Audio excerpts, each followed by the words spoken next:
G'day, welcome to Spiritual Tradie TV. If you'd like to learn to meditate with me, Spiritual Tradie, check out my website, danieltuckermeditation.com. I've got free intro talks, which give more information about the technique that I teach and some more information about the 3-day course that I run. So check it out there and find out all the information. But before then, or right now, I'm going to be joined by Georgie Collinson. And here she comes, right as I say it. Boom, there she is. Hello, Georgie. Hello. How are you? I'm doing well. How are you? I'm very well, thank you. Can you hear me all right? Has you got good sound?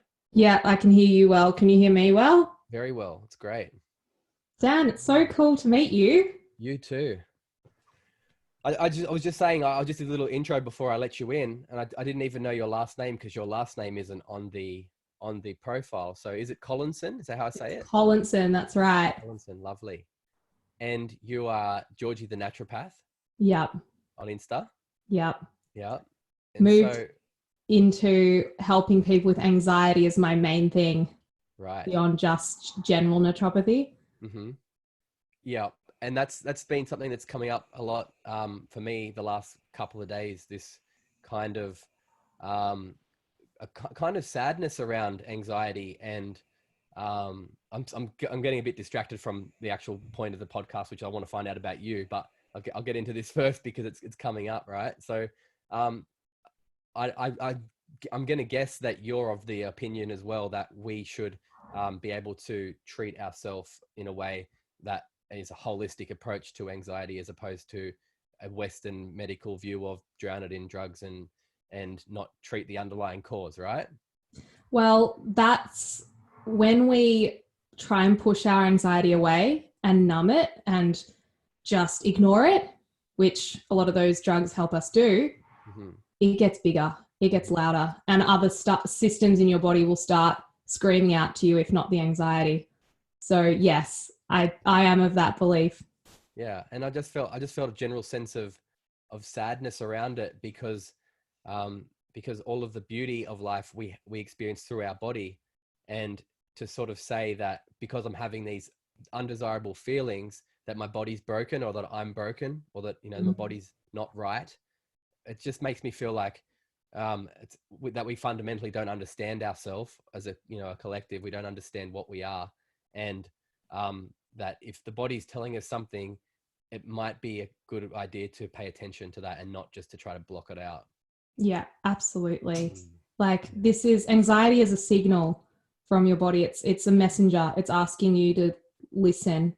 And so often it's the disconnection and the fact that we, as I said, try to push it away, try to ignore it, that makes anxiety worse. That's what it feeds on. And when we find connection, Dan, which I know is something that you have been able to find in your spiritual journey, and I think a spiritual journey is amazing for anxiety. We get that connection, and the anxiety, we find a place to kind of find the calm, when we have that connection. Mm-hmm. Yeah. So what about you? How are you spiritual? Yeah. I'm coming out of my spiritual closet more and more. Great. Especially probably in the last couple of years. But I still feel I was raised in a family of atheists. Take us back there. Yeah. Yeah. So, okay, here's a fun story. Yeah. I remember coming home from school one day as a 5-year-old or 6-year-old, and I'd just been to chapel and learnt, one of the biblical stories. I think I came home and I said to my brother, I'm the youngest in the family. I said to my brother, Jesus is pretty cool. Like, he's, made some miracles happen and all this.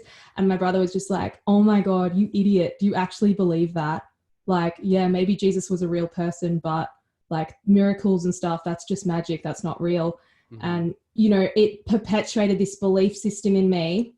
Like, I can remember that conversation. And from then on, believing in something that you couldn't prove, or that wasn't science-based or evidence-based, or provable, was stupid in my head.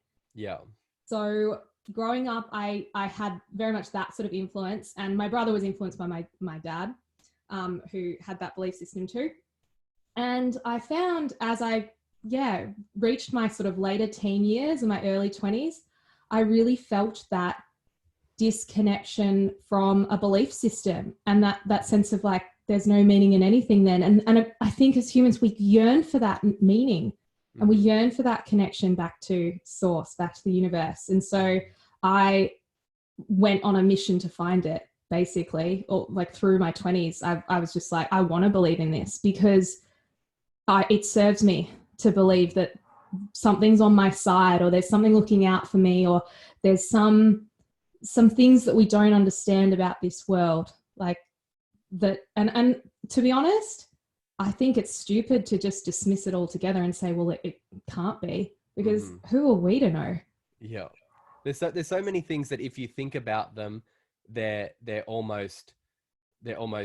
scientifically proven things, but if you think about them, they're made up. It's ridiculous to think that that would be real. Like even like this phone call right now, that I'm seeing your actual face as an image that's being beamed around the world, and I hear your voice as you speak. It sounds like you, it looks like you. You know, this is magic. You know, if you showed someone this 200 years ago, they would have said that's a witchcraft or something, you know. Yeah. And a complete magical, you know, a magic box. You know, how did you do? Well, even electricity, all of these things are they're, until they're made physical, they seem not possible, right? And so I think the one thing about science is that it's taught us, if you can't measure it or catch it, then it's not real. So it gives no credit to our subjective experience, and all of our experience, well, you know, 99% of it's subjective. So if you're saying that what you're experiencing isn't worth anything, that's very disempowering, you know, for individuals, and that we find meaning within our experience, and, you know, and our connection to it, and our perspective. And if we've just been taught, or, you know, keeps being reinforced to us that it doesn't mean anything, what you feel or what you're experiencing, then you can create kind of a disconnect from life, right? Yeah, absolutely. And I just felt like it was a missing piece, and something that I allude to a lot in the work that I do with people, because not everyone's ready to go down that path, Dan. Like for some people, maybe they were, I know how deep those belief systems go of, especially in Australia, you know, a relatively secular community. It's quite normal to not go to church, for example, not have a religious faith or a belief system in that sense. But, you know, I think I allude to this a lot, but I don't go there with every client in terms of how important it is to develop a spirituality, your own understanding of a deeper meaning to life and connection to something bigger that we can't understand. And I've always loved how Russell Brand describes this. He says, you know, we have 5 senses, and we know that our senses are limited. We know that there are sound frequencies we can't detect. There are, you know, so who's to say there's not other energies or something else that we just can't detect with our 5 senses? That to me is a much more intelligent perspective to have on the whole thing. To say that we don't know everything, we can't know everything, we can't even perceive everything. Yeah, absolutely. Yeah, I just love questioning everything. Yeah. and even from this perspective, because I teach meditation, but I don't teach spirituality. You know, I don't teach anyone how to be spiritual. What I do is I say, you know, here's a technique that I use to discover myself, and in discovering myself, I discovered a lot about life and about, you know, the world around us and that stuff. But that's still my experience, and I don't want to project that onto you and make you, you know, buy into my idea of what being spiritual is. You know what I mean? Like it's very important that we have our own direct experience of whatever it is we consider spiritual, or whatever it is we consider our connection to source, you know? Yeah, So, it's an interesting question, like what is being spiritual? Because I remember, when we connected before this, Dan, I was like, I don't know if I'm spiritual enough to be on your podcast. But then I was like, I nearly said, well, I have the crystals and I have the oracle cards and I meditate so like, how many of these things do I have to collect before I'm spiritual enough? And of course, you don't need any of those things to be spiritual. absolutely not. Yeah. It's not about the And stuff. yeah, and I guess it's interesting because from my background of going from a lifestyle and an ideology, I sound much like the kind of rigid kind of atheist that I was. That is just very much the same of, if it can't be measured, it's nonsense. And I had a very resist and like an actual repulsion of religion, just because of things that happen within organized religion and stuff like that. Yeah. But it's interesting, since meditating and then having my own experience of being able to reflect upon even like religious texts and stuff like that, and I can still extract that there's a truth being spoken within all of these texts, even if the organizations themselves aren't necessarily something that I want to be a part of. Yeah. Yeah. And I certainly have a newfound understanding, because similar to you, I find certain aspects of organized religion, there's a repulsion. But then I come at it from a more open perspective when I look at, say, how Eckhart Tolle has kind of picked out certain parts of, Jesus says this in the Bible, and actually what he's talking about is the power of now, or being present, and finding the truth within yourself, not say how another interpretation of it might be. Yeah, absolutely. Yeah. And so how did you go about discovering your spiritual self? Like, did you do any specific things, any like retreats or anything like that? Yeah, well, I suppose, I do. There was always a window open to this stuff, because I have a big imagination, and I never want to lose that inner child, within me. And I love the idea of some kind of magic being in this world.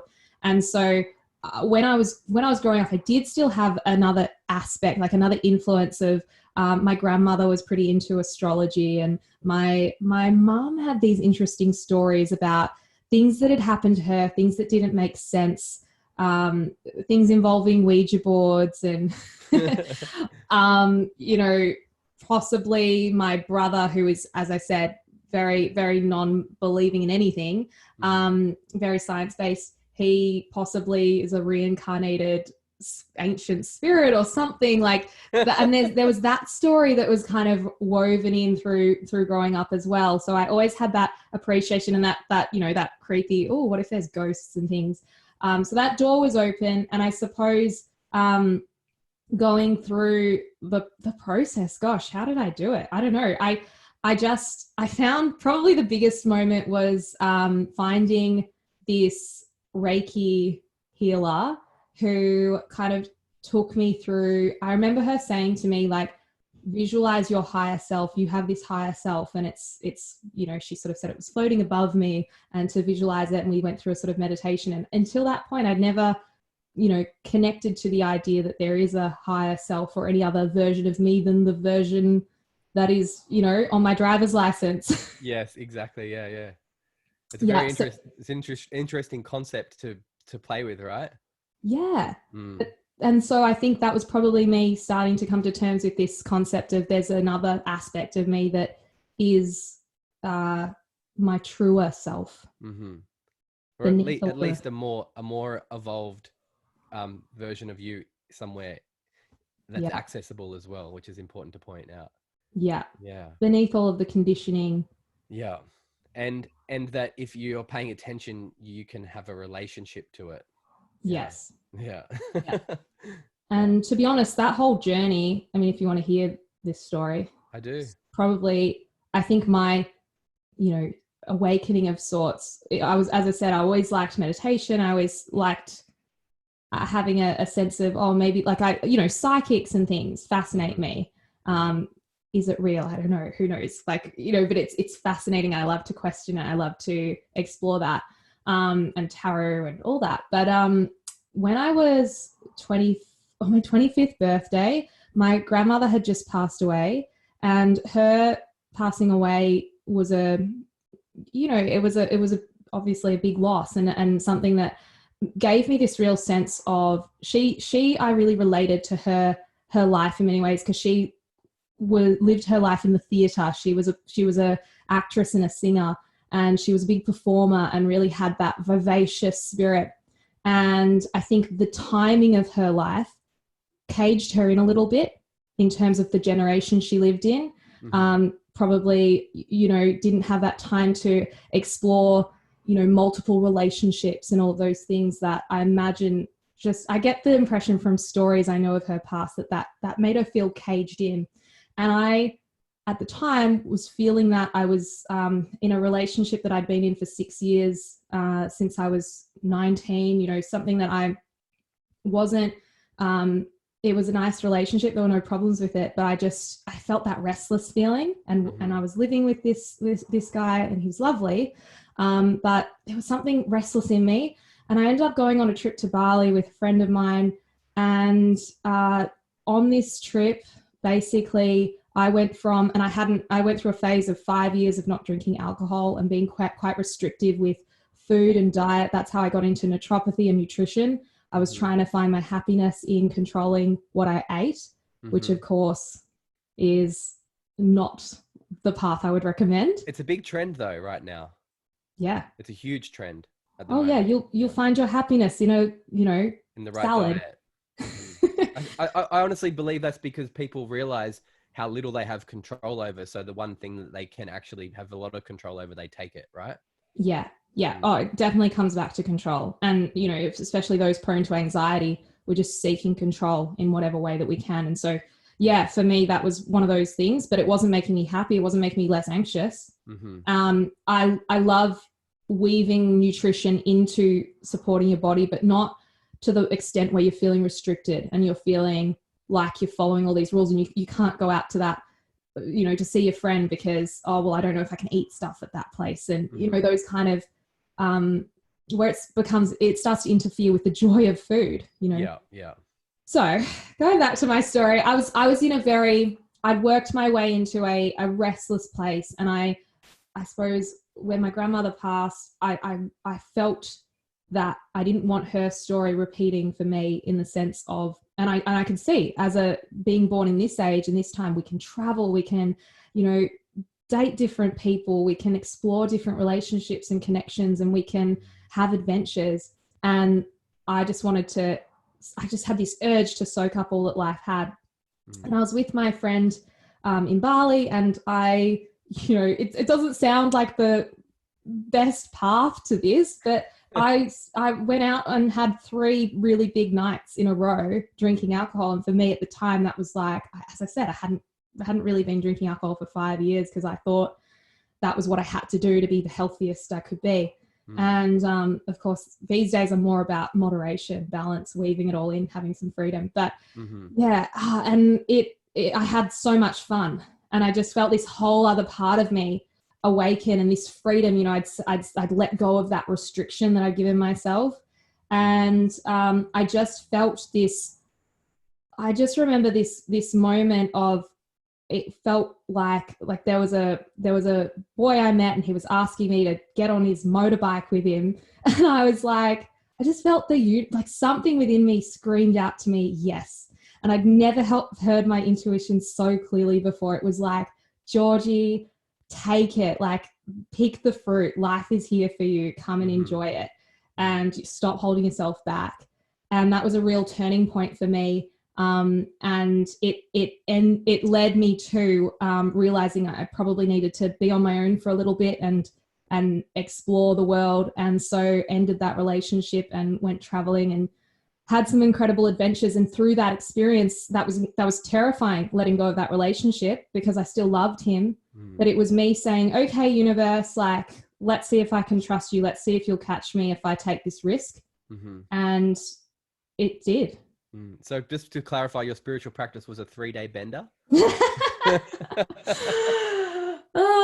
look, I was young. It wasn't actually that long ago, but yes. It's as good as any. If it works, it works. Well, life is messy. Like life is, we go on these journeys and like, you know, I wish I could say, yeah, I just went to this retreat and it changed my life. But to be honest, I love that story. Like I love that it was that led it to me. And from there, I just kept putting my faith and my trust in things working out. It doesn't always work out how you want it to or how you expect it to. Sometimes it ends up working out better.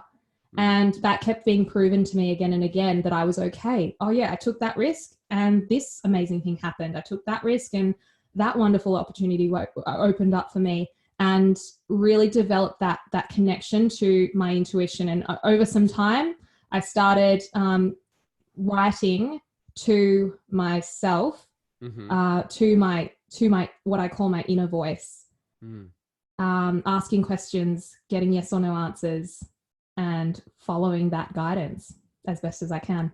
Beautiful. So you still do that now? I do that all the time. Right. Yeah. And how do you just pose specific questions? The questions usually start with, you know, is everything okay right now? Am I safe? Am I loved? And, you know, just to get into the zone. And then if it's a question that I have a lot of mental resistance around, like something where I'm really afraid of the answer, sometimes I can't hear it. But basically for me, it's like there's my mind that will tell stories. It'll say, you know, it'll make up assumptions about people and their behavior and what they think of me. And then there's my inner voice, and that's it's coming from. I noticed that you bring your hand down here when you say it. It's coming from in here. Yeah, it comes up like that, right? It's coming from my gut, basically. It's not in here. No, so it's like there's the up high around my head, like overthinking, those kind of thoughts. The thing that the mind loves to do. The mind loves to tell stories. The mind loves to feel afraid and see threats and problems and reasons why you're not good enough. And then there's the inner voice, and that is like, for me, it's fear versus love, like seeing the perspective of love in everything. So I'll ask a question like, does that person really think this about me? And usually it'll be like, no. Yeah. Or that's a story that your mind is telling you. And a lot of the times we create the opinions of other people of ourselves, and they don't have the time or energy to be thinking about anyone that much because they're worried about themselves, right? If we think about that. It's almost never about you. Yeah, exactly. But it's so easy we all make it about us because belonging is so linked to our survival. Like if you got kicked out of the tribe in the African savannah, you were dead. So in the same way, we have to care about what people think in that sense. Yeah. Or we overanalyze that what we think they think. Yeah. Yeah. Anyway. That's right. So do you have other spiritual practices that you stick with now? Yeah. So I've always loved meditation. I've recently started with Natasha Mason doing her meditation course. I did that the other week. And so I've always wanted to do the more disciplined 20 minutes twice a day. So I'm on day 12 now of my 60-day challenge. Lovely. To get that consistency happening. Because I'm meditation has just always flowed into my routine and my life. But in terms of the 20 minutes twice a day, haven't had anything, push me into that yet until now. So trying to explore that and see how that changes my life. Life changer for sure. Yeah. I hear that. I feel it. I do feel it too. Yeah. And especially, after if you put 60 days in, you get twice a day for 60 days. Yeah. It builds a lot of momentum. And so if it only takes one day away from that momentum to be like, I want to be back on that, that steam train of life again, Yeah, totally. Yeah. And what about other things like yoga and movement, stuff like that? I love yoga. Yeah. I wish I could say my practice was, a daily thing in lockdown, but I love going to the studio and I love being in the whole experience of the practice and seeing the teacher and, being a part of it. And so for me, I found it has fallen to the wayside for me. But I suppose my practice in that sense of physical movement has become walking, and being in nature. Like nature is a huge component for me. Like I've always felt that connection. As a little kid, I was always just like running around in the on my hands and knees, crawling through trees and shrubs, playing games and until it was dark, and I still feel that same connection even now. I don't know what it is about nature. I know there's some, I've done research into the scientific benefits of how we actually we connect with the scent and the aroma from plants, and that sends a signal to our brain, helps us to relax and lower our cortisol levels, our stress hormone. But so there are those benefits, but intuitively we just know that nature is so healing. Yeah. And one of the things I've noticed, because I've been putting a lot more attention on nature as well, is that nature has a way of functioning that when we bring our awareness to it, we can sort of realize how we're not aligning with how nature functions. If we're keeping reserved or not being fully expressive of ourselves, then we're not being in alignment with nature. You never see nature. You never go to a park and the birds are hiding and being quiet. They're being in their full expression all the time. So there's a lot of little rules like that if you sit with it, it all emerges that nature has all these different attributes that you also share. And that when you sit in nature, you attune to that. So naturally, yeah. One of my favorite ones is that in nature, everything gets done in perfect timing and there's no rush. Yeah, exactly. It just gets done. And I love that, because it's like so often with our lives, we have these timelines and this pressure, and there's always another deadline. And what if we just let ourselves kind of, unfurl like a seedling, kind of sprouting out of the ground, just let ourselves just live, Yeah. It all gets done, and we're doing enough just by being here. Yes. Right? Yeah, exactly. So I was going to ask, do you have any favorite spiritual wisdom or quote for me?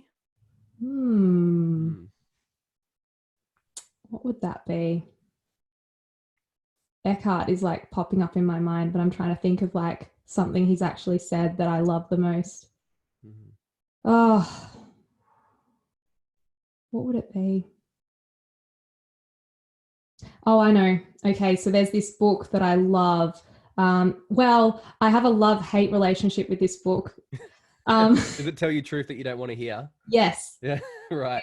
It's called The Tibetan Book of Living and Dying. Have you heard of it before? I haven't, no. It's quite a tome, and I have never read the whole thing. Right. But I got a bunch of wisdom from the first quarter, and right.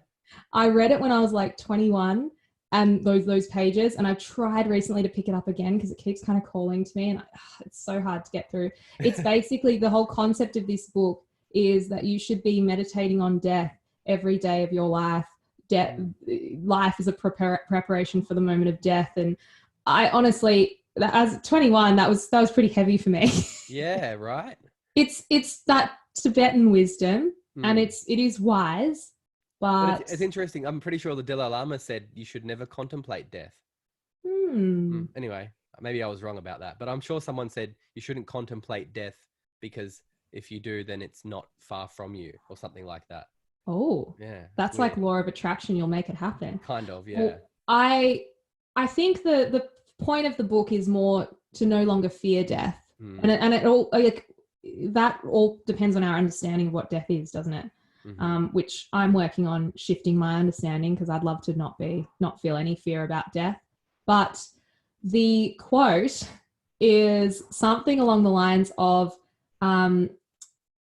basically like imagining that we are sandstone cliffs, and as weather over time shapes and smooths those cliffs, so can we develop that unshakable composure. This sense of no matter what happens to you in life, there's the rock at the core of you. You might be smoothed around the edges, you might feel the weathering, but you at your core have this unshakable composure. And for me, that was what I was seeking when I left that relationship at 25 and went and said, life, what have you got for me? And will you catch me if I take these risks? I was looking for that that belief system within me that I could trust myself, that I could trust that inner voice. Mm-hmm.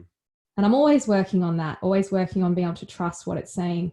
And it's crazy spot on. Like the stuff that comes out of it, but I like write it down. I'm like, really? Like, you know, this person really thinks this about me. And it's like, yeah. And then literally the next day that person will tell me that they think that thing about me. Like, interesting. Interesting what our intuition can tell us. Absolutely. I feel like that meditation has it really instilled in me that inner rock, as you put it, that place where you know, it always changes, and I feel like the more life happens, the more things happen to shape us in even further, test our resolve in that sense, to be like, you think you've got this, here's another nudge, and see if you've really got, if you're really holding on to the handlebars or not, you know. But every time it does, and there might be some time of adjusting where it's like, oh, I don't know if I've got this, I don't know if I've got this, and then it's just like, oh, but it's just let go, it's there, you know. Yeah. And so I really feel like, you know, for me, that's what meditation has given me, that sense of the place within myself that is unchanging, that can't be affected by external circumstances. And yeah, that's what it's all about. And so you can imagine this is why that, you know, you could call it a spiritual practice, or you could just say it as a meditation practice. See, I choose my words depending on who I'm talking to, because I don't want to put people off who are not open to this. But I see that as a spiritual practice, being able to find that calm within yourself, no matter what's going on in the external. And for anxiety and helping to manage your anxiety, like that's so key. And to make it like clear that you're reconnecting to your inner spirit. So, because I think the word spiritual, you can think of like wearing, you know, hippie clothes and having dreadlocks and you know, saging everybody, but just, it doesn't matter. You can be a businessman or lady and still be connected to your inner spirit. And that's what it's all about. You know, it's not about looking spiritual. It's about being connected to your essence, basically. Right. That's right. And you know what? Like, I love the spiritual tokens, you could say, like the saging. I don't do it all the time, but like I have some sage and I burn it sometimes because I love the ritual, and also I find it very relaxing, like the scent of it. And I find it, you know, there's some real reasons why they used to burn sage. Like it's got antibacterial, you know, properties. Benefit. Yeah, for like, you think of you know, it's your equivalent from, I suppose, you know, a few hundred years ago of you know, disinfecting your whole house. Like you just sage everything. And absolutely I agree as well. Like I myself love Vedic fire ceremonies. You know, I perform Vedic fire ceremony once a week because I love the ritual. It's like a meditation with fire, and so I love the spiritual like ceremony as well. But I just want to make it clear that it's not necessary to look a certain way, or that if you start to do these practices that you'll become something, like, you know, because that's what repels people, is the idea of it. But the experience of it is the benefits that we're talking about: feeling connected to yourself, being more stable, having less anxiety, or even if you're experiencing anxiety, having a way to negotiate the experience you're going through, and an understanding of it, instead of feeling like overwhelmed constantly by it, right? Yeah. And you know what I love too, Dan, is those people who are so not spiritual at all, like or not aware that they're not spiritual at all, but they might be just like, they're just super chilled. And then they'll maybe they like love fishing. Yeah. And fishing is a type of meditation for them. And they don't realize they're actually meditating when they're fishing and they're having that quiet time alone. They're actually connecting with their inner self. But, you know, when those people, like, sometimes they'll say something and it's just like the deepest wisdom. Like I can think of sometimes like things that, I don't know, my grandpa said before, and he's so not connected to his inner self, but that wisdom is there nonetheless. That is very deeply spiritual. Yes. So I think that's all my questions from my perspective. I know that was a weird way to transition out of that last sentence, but yeah, it was weird. But that happens, and normally I'd edit them out, but because this is video, it's going to go up as it was. So that's all right. We're only human people. Yeah, that's right. So, what about you? Do you want to talk a little bit about what you do specifically? Yeah, sure. So essentially, because anxiety was such a big thing in my journey, and as I said, I really believe a lot of it was not being connected to myself and not having a bigger understanding. I I think it's natural as a human to want to, when you find a lot of tools that help you and heal you in that sense, you want to share that with others and save them the pain and fast track them through the pain as much as you can that you've gone through. And so, as there was a time in my life where anxiety was like a daily intense thing, and some days were worse than others, but could be me, crouched on the floor, not knowing whether to sit down or stand up. And now that doesn't really happen. And I know when that feeling comes up, because anxiety is always going to be there. It's an experience we have as humans. The frequency, the intensity of it is so much less. And the way that I can get out of it when I'm in it, not that I want to just get out of it. I ask it why it's here first. But I can move through it a lot faster, which is really nice, and get back to that peace, get back to that inner rock and that inner calm. And so the way that I help people with this is I look at anxiety from a perspective of not just the thoughts we think and the beliefs in our heads, even though that's an important component, but also our gut health, our nutrition, our hormones, and how we are living our lives and how that factors in. Because you must have experienced this before too. When you're feeling like really agitated and anxious, it's really hard to sit down to meditate. And so what I like to help people with is almost like, how can we, instead of trying to swim upstream here, how can we help the stream move with us? So if we have our physiology working with us and we make sure our brain has all the building blocks it needs nutritionally to make those chemicals that keep us feeling calm and relaxed, it's got all its supplies, it's got a surplus, it's functioning really well, it's getting enough sleep, then trying to do that inner work, trying to connect to yourself is so much easier. When you're not battling against the physiology to do it. Yes. Absolutely. Like if you're sleep deprived, Dan, like you've had a bad sleep, your vulnerability to anxiety is so much higher. Your resilience is low. And so that's why I call it building your resilience to anxiety. So true. Yeah. Yeah. So, like it's once you've got this concept of there's actually a resilience that you can build and strengthen, you start to realize that when anxiety pops up, or when you feel like, oh, I've gone backwards because I'm having a really anxious week, it's like, actually, well, I've been eating all this stuff that I normally wouldn't, and I haven't been sleeping well, and I had that argument with my friend. And so you start to see how it's not your fault. It's not your body malfunctioning. Your body's actually doing everything it's meant to do. It's just working in a it's just doesn't always feel pleasant when we react to these things. Yeah, it's giving us a feedback to what we've put into it, in a sense. So it's showing us if you know you shouldn't eat cheese, then you eat cheese. Like cheese for me, if I eat a lot of cheese, then it makes me feel very drained and very sleepy, and put me into a food coma very quickly. And then for some time after that, for days after that, it will affect me as well. And so the body isn't wrong or broken in that experience. It's just giving me the feedback of, this is what happens if you do this to it.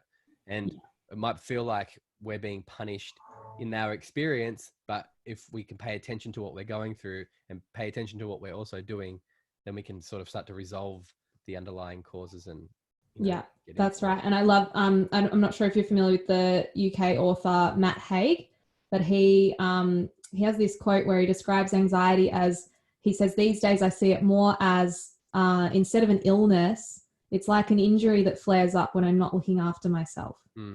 Yeah, exactly. And so anxiety is just pointing out, and any real health symptom, it's not our bodies punishing us. It's our bodies saying, hey, look at this, come address this. And this is the way to healing, to feeling better. Yeah. If we didn't get that feedback, we'd keep damaging the body and we wouldn't be aware of it. So yeah. And that's the catch with having increased awareness, is that we become more aware of things that are unsustainable. Yeah. So we have to change. That's right. And I'm so glad that my anxiety kicks in if I'm pushing myself too hard and I'm not having enough fun. Sometimes it's literally, I'm just not having enough fun. Yeah. And I need to like go put on a fun song and start dancing or, you know, calling a friend or fun. That's been an interesting challenge of the lockdown. I don't know if you've been feeling it too, but just not be able to hang out with your mates. Like I'm lucky I've got a few cool housemates that I get to hang around with. So I got a bit of support there. Yeah. Yeah. I don't have the same. So it's like, just having to, I get a lot of my energy from people, from being around others. And so, I've been noticing that for sure. And so how do people find you for sessions and stuff? So probably the best place is my Instagram at Georgie the Naturopath. I have also a free Facebook group called the Anxiety Reset Community. And also, I guess you could check out my podcast too, the Anxiety Reset Podcast. Is it called the Anxiety Reset Podcast? Yeah. And is that on iTunes as well? It is on iTunes, on Spotify, and I think it's popped up in a few other places, but I'm not quite sure how all the podcasting things work. So I don't know either. That they end up everywhere. They just end up on all these systems. So it's probably on your platform. Yeah. Cool. Thank you so much for coming on the Spiritual Tradie Podcast TV, even though it's not TV, YouTube. It's been so much fun. And yes, thank you. Thank you so much, Dad. I'm just going to stop this recording. Cool.